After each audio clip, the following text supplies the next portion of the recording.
नमस्कार, मैं खुशी और आप देख रहे गोल्ड कॉइन न्यूज। आइए नजर डालते हैं आज की बड़ी खबर पर। खतरनाक कार स्टंट करने वाले 9 लापरवाह युवकों को पार्टी पुलिस ने सिखाया सबक। पुलिस ने स्कॉर्पियो, मर्सिडीज स्विफ्ट, ब्रेजा और वेन्यू समेत 82 लाख रुपए की गाड़ियां जब्त की। वलसाड़ में पार्टी पुलिस ने सार्वजनिक सड़क पर खतरनाक कार स्टंट करने और वीडियो वायरल करने वाले एक गिरोह को कुछ ही घंटों के भीतर पकड़ लिया।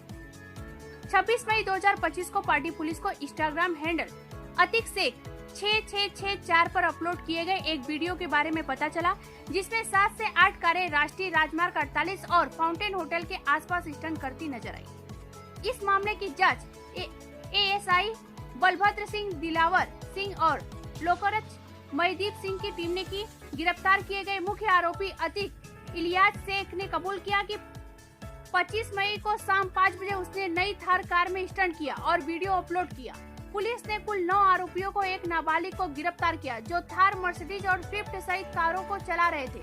पुलिस ने कुल 82 लाख रुपए मूल्य के सभी वाहन भी जब्त कर लिए।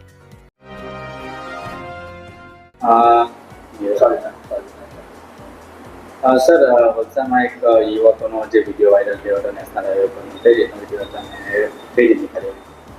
માનનીય ગૃહ રાજ્યમંત્રી હર્ષ સંઘવી સાહેબની જે સૂચના છે પ્રમાણે કોઈ પણ વ્યક્તિ એ સોશિયલ મીડિયા ઉપર સસ્તી પ્રસિદ્ધિ માટે લોકોનો જીવ જોખમાય એ પ્રકારના જો સ્ટન્ટ કરશે અથવા વિડીયો બનાવશે, એવા તમામ લોકો પર કડક કાર્યવાહી કરવાની સૂચના માનનીય ગૃહ રાજ્યમંત્રી હર્ષ સંઘવી સરે આપેલી છે.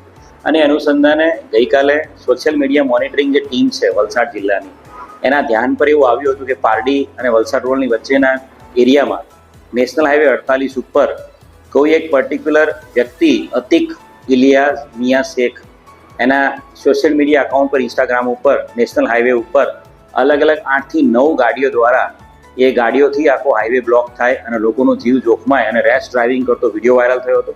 તાત્કાલિક પારડી પોલીસ સ્ટેશનની ટીમે આ ઇન્સ્ટાગ્રામ જે આઈડી છે અતિક ઇલિયાસ મિયા શેખ એને શોધી કાઢ્યો હતો અને એના આધારે ટોટલ 9 જેટલી ગાડીઓ, જેની અંદર Mercedes Benz, Scorpio, Thar, Creta, અન્ય ગાડીઓ સમાવેશ થાય છે, એવી 9 ગાડીઓ અને સાથે સાથે ટોટલ 9 આરોપીઓ, જે આ ગાડી ચલાવનારા 9 ડ્રાઈવરો અને સાથે એક સગીર વયનો બાળક જે વિડીયો બનાવતો હતો.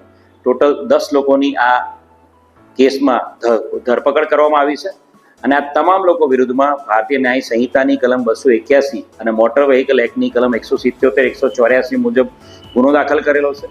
વલસાડ જિલ્લા પોલીસ સાયબર ક્રાઇમ, વલસાડ જિલ્લા પોલીસ ક્રાઇમ બ્રાન્ચ, વલસાડ જિલ્લા પોલીસ એસઓજી અને જે વલસાડ જિલ્લાની special social media monitoring team જે છે એ તમામ આવા ઇન્સ્ટાગ્રામ અને સોશિયલ મીડિયા અકાઉન્ટ ઉપર વોચ રાખી રહી છે.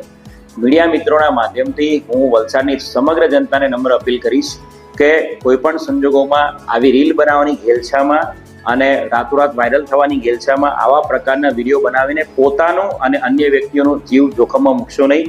ઘણા બધા એવા કિસ્સા આપણા ધ્યાન પર આવેલા છે, જેમાં બાઇક ઉપર સ્ટન્ટ કરવાના ચક્કરમાં ઘણા બધા નાના નાના બાળકોએ પણ જીવ ગુમાવેલા છે.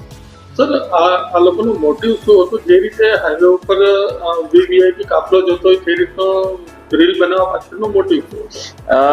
આ જે અતિક ઇલિયાસ મિયા શેખ અને જે અન્ય આરોપીઓ છે એ બધાની પૂછપરછ કરતા નવી મર્સિડીઝ બેન્ઝ ગાડી લીધેલી હતી અને નવી મર્સિડીઝ બેન્ઝ ગાડી અને થાર ગાડીઓ એની સાથે એક જે વિસ્તાર છે નેશનલ હાઈવેનો, ખાસ કરીને પારડી, એ વિસ્તારમાં પોતાની એક સ્ટાઇલ ઊભી કરવા માટે અને પોતાનો સોશિયલ મીડિયા સેન્સેશન બનવા માટે આ પ્રકારનો એમણે વિડીયો બનાવેલો હતો અને જેમાં એ લોકો નાકામ સાબિત થયા છે અને તમામ લોકો જેલના સળિયા પાછળ ધકેલા છે. ખાસ કરીને નેશનલ હાઈવે જે રાજ્યના સૌથી વ્યસ્ત હાઈવે છે, તેના ઉપર રીલ બનાવવું કેટલો જોખમ? નેશનલ હાઈવે 48 એ આપણા સમગ્ર રાજ્યની જીવાદોરી સમાન છે. મુંબઈ તરફ જતો આ મુખ્ય નેશનલ હાઈવે છે અને આ હાઈવે ઉપર આપણે ઘણા બધા બ્લેક સ્પોટ્સ પણ છે.